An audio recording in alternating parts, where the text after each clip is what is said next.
Yeah, my name is Thomas Abraham. I am the Managing Director of Hexa Global Ventures. We are a business accelerator based in the US, and we focus on the HR tech space and the work tech space. And what we really do is we look for good HR tech and work tech companies from around the world and see what does it take for us to land and expand these companies in the US market. And my dream is really to really take some exciting companies from India and make them truly global in the HR tech space. So I've been in the HR tech space for the last 6 years, working hands-on with a number of startups. And as part of my journey, I was in Vegas in 2019, attending the world's largest HR tech conference. And this was pre-pandemic days when things still happened in person. And we had over 10,000 visitors at that event, and we had more than 500 HR tech companies who had booths at the exhibition. And there were over 100 startups in the HR tech space, and perhaps about 50 plus companies in the learning tech space, maybe 100 plus companies in the talent acquisition space. So I really asked myself a question: how many of these companies would actually survive over the next few years? But 2.5 years later, I realized that the question that I should have asked was, how many of them will actually evolve? Because it's not about survival, it's really about how do you evolve as technology. Because what we've seen is that technologies in the HR tech space and the learning tech space have evolved significantly over the past few years, and they will continue to evolve. And it just amazes me the way spaces are opening and closing.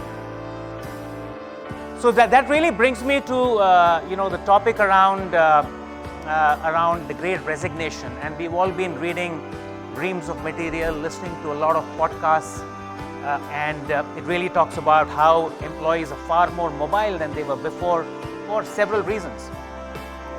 And one of the great analysts like Josh Bersin, he calls it the Great Migration, because in his view, it is about how employees are moving from companies where they are to companies which are greater and sort of better, and then hope that they can actually evolve over a period of time. And recently I was listening to Satya Nadella, and he basically calls it the Great Reshuffle, because in his view, it's all in the mind. And it's about the employee's mind and how now employees want to be far more flexible than what they were before. So a lot of people are preferring to work from home. They're preferring to do multiple jobs. They rather do gig work than a full-time job. So the entire Great Resignation, the Great Migration, and the Great Reshuffle is really defining the new world of work for us today. And learning technology is going to be a very significant cog in this wheel, because learning really helps in building business capabilities. It actually helps in upskilling. It helps in employee engagement. And finally, areas like what we have today called internal mobility. So that's really the key. And on the other hand, there are also organizations which are saying it's about employees first today. Because employee experience and customer experience are two sides of the same coin. And unless you have engaged and satisfied employees, you will not have satisfied customers. And with that, friends, I just wanted to talk about 3 emerging trends that I see in the learning technology space, which will actually define 2022. Now, there are lots of trends, and if you really look at a lot of these analyst reports, you'll find top 10 trends and so on, which I just picked up 3 which I felt are really truly relevant and which are evolving at a fairly rapid pace. The first really is that the entire space around skills engines and skills taxonomies are evolving very rapidly, and they're becoming more and more relevant. So everybody is these days talking about that. So I just wanted to, and I'm sure there'll be lots of speakers today who will dwell on it in a lot more depth, but I just wanted to touch at it at a very high level. So if you look at what is defined as a skill, it is really the ability of an employee to perform a certain task. That's really a skill. And then what is a capability? Capability is really a group of skills that come together to address a business problem. So let me give you an example. So if you take a role, okay, now there are roles in organizations. So there's a role which is an enterprise salesperson, is an example. It's an easy to understand example. And one of the capabilities of an enterprise salesperson is negotiation. And the skills associated with negotiation are things like communication, pricing strategy, competitive research, and so on. So you have organizations which have several roles, and each of these roles have several capabilities, and each of the capabilities have several skills, and that really helps in building a skills taxonomy and a skills engine which needs to evolve. And there is a lot of technology which is now in play. There are companies like ICOG over there who have built a great skills engine. There are companies like Edcast and Degree who do a great job as well. But this starts to get interesting when you look at future skills. So for example, if I look at the same enterprise salesperson, what are the new skills he or she needs to acquire given all the digital transformation that's happening and the rapid changes in the business environment? So that makes it interesting because now there needs to be a whole set of new skills that also start getting built in. So this is a very dynamic scenario that actually we are in. And it further gets interesting when you start defining what are future roles. So I was talking the other day to a friend of mine who's a business leader at a large IT services company in the US, and he was saying that, look, now we are looking at hiring what we call as full stack salespersons, as opposed to traditionally the enterprise salesperson. They're now wanting to hire full stack salespersons, and these are salespersons who come with multiple skills. They have pre-sales skills, sales development skills, they understand sales operations, account management, and what have you.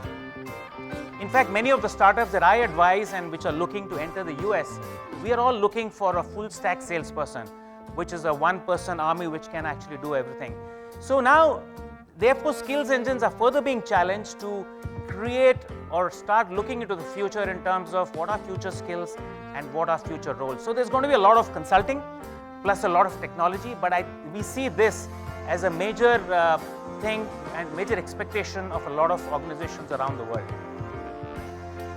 The second trend that I just wanted to touch upon was that learning technology will start to extend beyond the boundaries of digital content.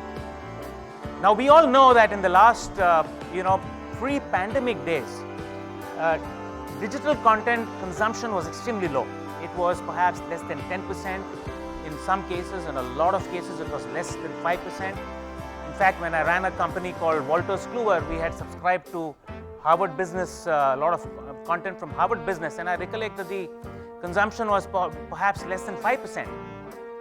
Now, come the pandemic, suddenly consumption went through the roof because there was a lot of digital transformation that started to happen. People found the need to reskill.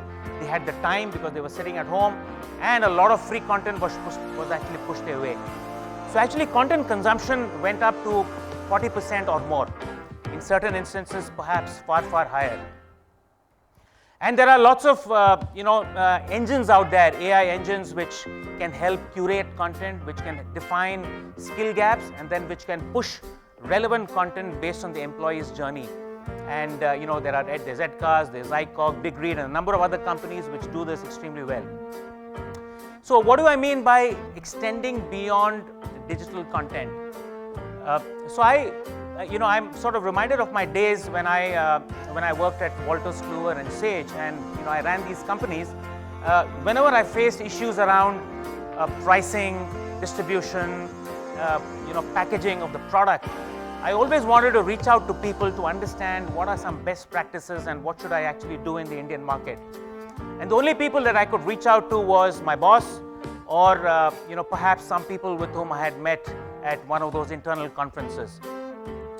But imagine if I had a way of actually accessing experts. So this brings me to a conversation I had recently with a bunch of experts and analysts in the US, and we were talking about this subject, and they said that, look, one of the big issues, he said there are two big issues that enterprises today globally are facing. One is that they are unable to leverage internal expertise of their employees. In other words, and they say that, look, imagine if we had a platform which could actually provide that. So this is something what we might call as learning in the flow of work. So learning in the flow of work traditionally has been seen as a lot of micro learning being pushed to you when you actually need it. But micro learning has its benefits, but we are now looking at actual problem solving. So imagine if your employees had access to experts and mentors that they could actually collaborate and work with to actually solve problems. That's really an extension to this entire the concept of going beyond digital content. The second thing that they spoke about was how do employees actually apply the learning? I mean, they attend a lot of courses, they get certified, but how do they actually apply this learning on projects, on developmental assignments, and how can they collaborate with other people from within the organization? So that's another angle which now technology platforms are looking at in terms of how do you actually make people apply what they have learned to real life situations, to actual business problems, and that's where the true learning will actually start coming, and that's where a business outcome as well can be seen by organizations.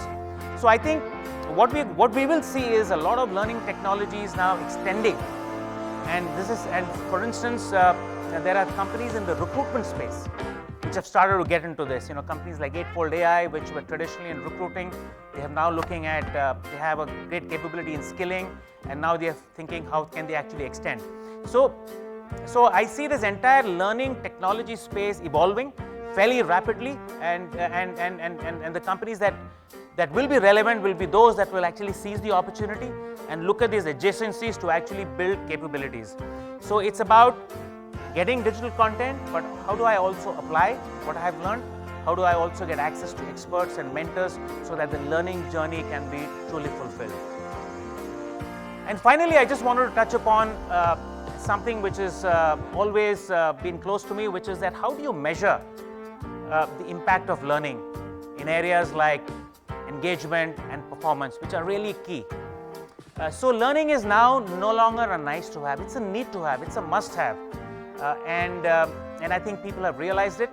But I think learning technologies will be challenged to really define some metrics around how is engagement improving, how is performance improving.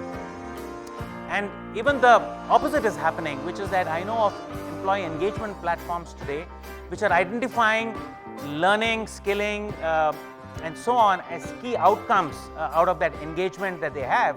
And they are in turn integrating with learning platforms to be able to provide either content or to be able to provide experts and mentors to actually help in improving that engagement. But I think going forward in 2022, technologies in the learning space will be challenged to really figure out ways and means of truly defining how engagement can move to the next level and how performance can actually move to the next level. So with that, friends, thank you so much for your time. I'd be happy to have discussions with many of you on the sidelines of this conference. Thank you so much, and enjoy the day.